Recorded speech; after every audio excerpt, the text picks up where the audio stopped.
Hello friends, welcome in this video.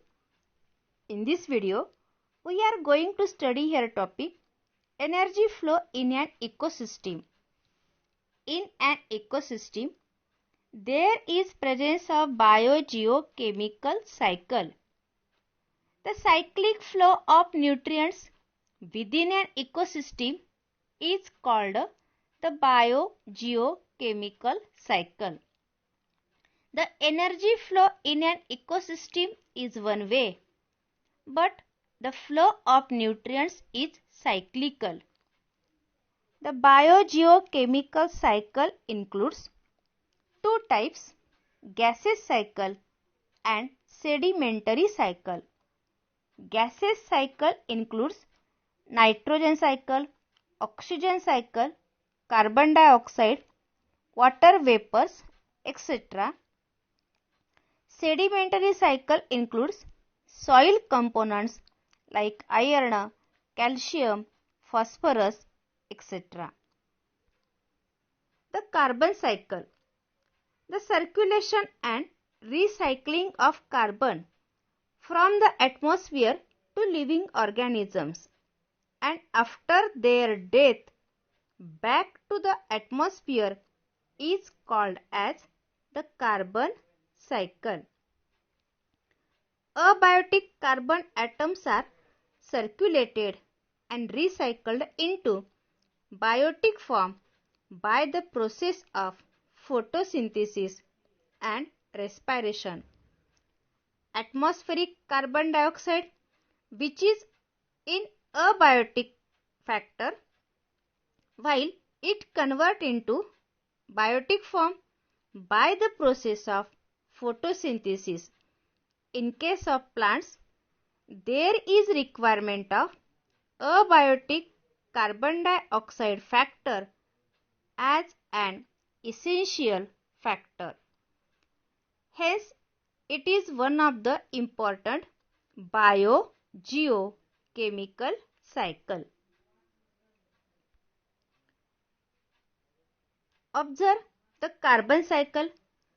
The carbon cycle, which includes biotic carbon from plants.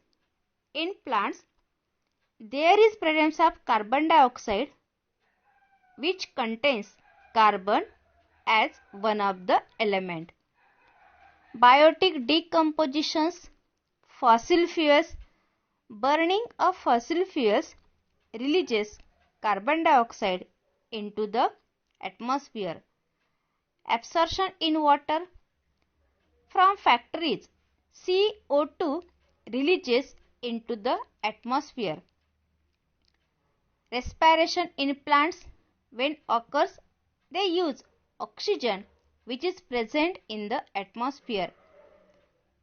Respiration in animals, when occurs, animals releases carbon dioxide into the atmosphere. By the process of photosynthesis, plants convert carbon dioxide into carbohydrates. Plants produce other carbon compounds like proteins, fats also. Herbivorous means plant eaters dependent on plants for food, and carnivorous dependent on herbivores for their food. In this way, biotic carbon is transferred from plants to herbivorous, herbivorous to carnivorous, and from carnivorous to apex consumers. The main processes in carbon cycle are photosynthesis and respiration.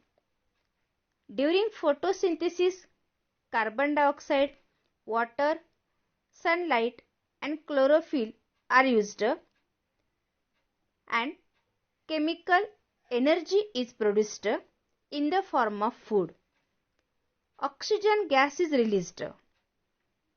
There is decomposition of carbohydrates which are prepared in photosynthesis by oxidation method. C6H12O6 plus 6O2, mitochondria 6CO2 plus 6H2O plus ATP.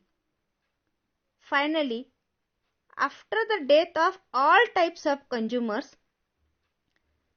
decomposers like bacteria and fungi, they release carbon dioxide into the atmosphere from the dead bodies of these consumers. In this way, carbon is continuously passed from one living organism to another living organism.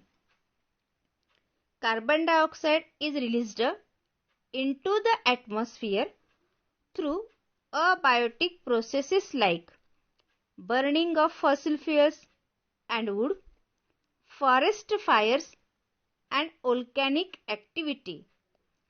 Oxygen is released into the atmosphere by the biotic processes of photosynthesis. In case of photosynthesis, oxygen gas is released and CO2 through respiration.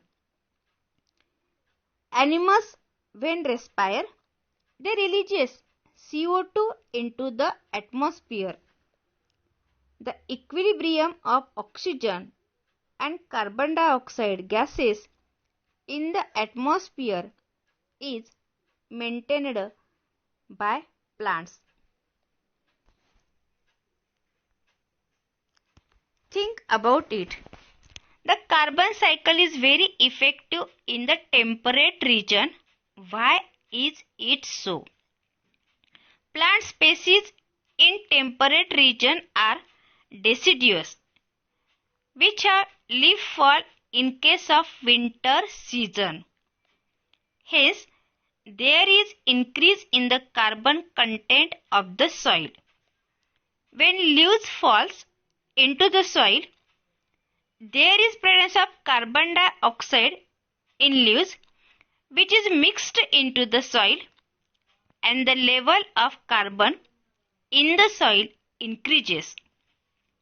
As plant species are more in number, animal life also here more in number. Animals' life in this region also more in number on land as well as on trees. During the process of respiration, animal releases carbon dioxide into the atmosphere. Circulation and recycling of carbon atoms is more in temperate region. Hence, the carbon cycle is very effective in the temperate region. Even though the carbon content on Earth is constant, why is there a rise in temperature due to carbon dioxide?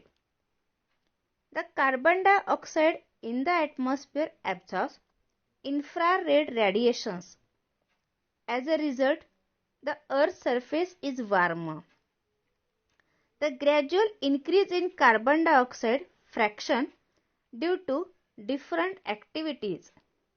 As number of industries are increased, which releases carbon dioxide into the atmosphere. Number of vehicles increases and also there is release of carbon dioxide gas into the atmosphere. Cutting of trees or deforestation takes place and hence there is CO2. It is not utilized by the plants as number of trees are cut. These are the main cause of the global temperature increasing. Identify the relationship between carbon in the air and rise in atmospheric temperature. When concentration of the carbon dioxide gas increases, temperature also increases, and when the proportion of carbon dioxide concentration decreases, temperature also decreases. Thank you, student.